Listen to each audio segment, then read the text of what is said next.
Hello दोस्तों, मेरा नाम है मोहित दिवाकर और फिनेंस आईक्यू में आपका स्वागत है। आज हम पढ़ेंगे कैश बेसिस ऑफ अकाउंटिंग के एडवांटेजेस और डिसएडवांटेजेस। और आगे बढ़ने से पहले जिसको भी इस वीडियो के नोट्स चाहिए तो वो इस टेलीग्राम चैनल को ज्वाइन कर सकता है। वीडियो ख़त्म होते ही मैं नोट्स यहाँ पे अपलोड कर दूँगा। और आप चाहो तो मुझे फेसबुक पे भी फ्रेंड रिक्वेस्ट भेज सकते हो और आप वहाँ पर मुझसे पर्सनल डाउट अपने पूछ सकते हो। और आप चाहो तो मुझे कू ऐप पे भी फॉलो कर सकते हो। इन सभी की लिंक मैंने नीचे डिस्क्रिप्शन में दे रखी है। तो ज़्यादा देर न करते हुए चलते हैं अपनी वीडियो की तरफ। अब देखो, लास्ट वीडियो में हम पहले ही एक बार पढ़ चुके हैं कि आपका कैश बेसिस ऑफ अकाउंटिंग क्या होता है और एक्रूअल बेसिस ऑफ अकाउंटिंग क्या होता है। वहाँ पे मैंने आपको अच्छे से डिटेल में समझाया था, लेकिन इस वीडियो में हमारा basically cash basis of accounting को और डिटेल में समझने का होगा कि बेसिकली उसके एडवांटेजेस क्या हैं, उसके डिसएडवांटेजेस क्या हैं। तो वो तो हम आज की वीडियो में कवर करेंगे। और रही बात एक्रूअल बेसिस ऑफ अकाउंटिंग के एडवांटेज और डिसएडवांटेज के, वो नेक्स्ट वीडियो में आएगा। तो इस वीडियो में हम फोकस करेंगे सिर्फ कैश बेसिस ऑफ अकाउंटिंग पे। और जिसने पहला पार्ट नहीं देखा वो ज़रूर देख लेना, क्योंकि अगर आपने उसे नहीं देखा तो आपको हो सकता है थोड़ा समझने में दिक्कत हो।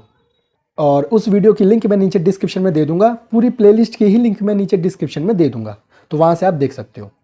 तो देखो, कैश बेसिस ऑफ अकाउंटिंग के एडवांटेज डिसएडवांटेज बताने से पहले एक बार मैं दोबारा से थोड़ा सा एक ओवरव्यू दे देता हूँ कि बेसिकली क्या होता है कैश बेसिस ऑफ अकाउंटिंग। अब देखो, कैश बेसिस ऑफ अकाउंटिंग ये कहता है कि आपको ट्रांजैक्शंस तभी रिकॉर्ड करने हैं जब या तो आपको कैश रिसीव हो रहा हो या फिर जब आप कैश पे कर रहे हो। इसके अलावा आपको ऐसा कोई भी ट्रांजैक्शन रिकॉर्ड नहीं करना जिसमें या तो आपके पास कैश आ नहीं रहा या जिसमें आप कैश पे नहीं कर रहे। यानी जो क्रेडिट ट्रांजैक्शन होते हैं उन्हें रिकॉर्ड नहीं करेंगे, यानी उधार में खरीदना उधार में बेचना, ये ट्रांजैक्शन रिकॉर्ड होंगे नहीं, क्योंकि कैश ना ही आ रहा है और ना ही कैश जा रहा है। इसी चीज़ को यहाँ पर फिर से लिखा हुआ है मैंने, एक बार आप देख लो कि रेवेन्यू यानी इनकम को आपको तभी रिकॉर्ड करना है जब वो एक्चुअल में आपको कैश रिसीव हो, और एक्सपेंस को आपको तभी रिकॉर्ड करना है जब आपके हाथ से कैश जाए। तो यही है आपका कैश बेसिस ऑफ अकाउंटिंग।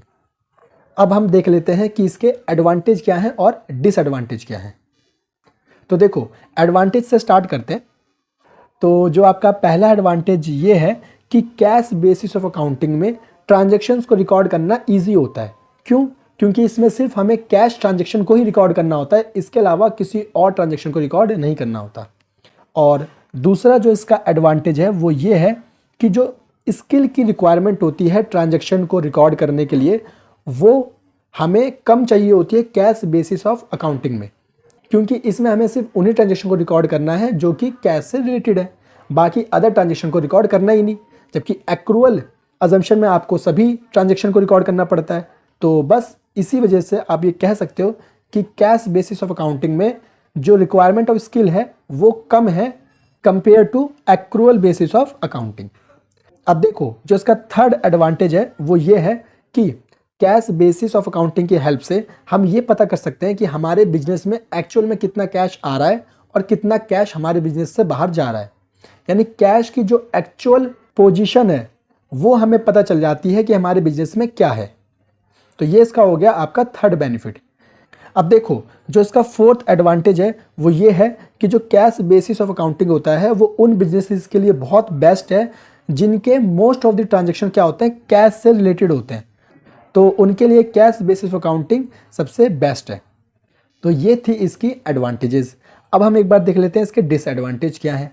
तो देखो, जो डिसएडवांटेजेस हैं वो आपकी ये हैं। सबसे पहली डिसएडवांटेज तो यही है कि जो कैश बेसिस ऑफ अकाउंटिंग है वो क्रेडिट ट्रांजैक्शन को रिकॉर्ड ही नहीं करता, वो तो सिर्फ और सिर्फ कैश ट्रांजैक्शंस को रिकॉर्ड करता है। यानी कि जो हमने उधार में सामान खरीदा या जो हमने उधार में सामान बेचा, ऐसे ट्रांजैक्शंस को cash basis of accounting record नहीं करता। और देखो, जो इसका सेकंड डिसएडवांटेज है वो ये है कि हम पता नहीं कर पाते कि हमारे बिजनेस में एक्चुअल में कितना प्रॉफिट हो रहा है और कितना लॉस हो रहा है। क्यों? क्योंकि इसमें तो हमने सिर्फ रिकॉर्ड किए हैं ओनली कैश ट्रांजैक्शन, जो क्रेडिट ट्रांजैक्शन है उन्हें तो रिकॉर्ड किया ही नहीं। यानी उधार में हमने कितना बेचा, उधार में कितना खरीदा, जब ऐसे ट्रांजैक्शन इसमें है ही नहीं तो हम एक्चुअल में जो हमारा प्रॉफिट है बिजनेस का या फिर जो एक्चुअल में लॉस है बिजनेस का वो हमें पता चल ही नहीं पाता। तो ये इसकी सेकंड डिसएडवांटेज है। इसके अलावा आप कह सकते हो उसका थर्ड डिसएडवांटेज ये है कि जो कंपनीज एक्ट 2013 है वो इसे रिकग्नाइज्ड नहीं करता, तो ये भी इसकी डिसएडवांटेज है। और इसके अलावा आप कह सकते हो कि जो इसका फोर्थ डिसएडवांटेज है वो है कि ये लेस रिलायबल है। क्यों? क्योंकि जब कंपनीज एक्ट ही इसको मान्यता नहीं दे रहा, इसको रिकग्नाइज नहीं कर रहा, तो जो इसकी रिलायबिलिटी है वो ऑटोमेटिकली कम हो जाती है। तो ये थी इसकी डिसएडवांटेजेस। तो उम्मीद करता हूँ कि आपको एडवांटेजेस और डिसएडवांटेजेस अच्छे से समझ में आ गई होंगी। लेकिन फिर भी अगर आपको किसी पॉइंट में डाउट है तो आप मुझे नीचे कमेंट में पूछ सकते हो।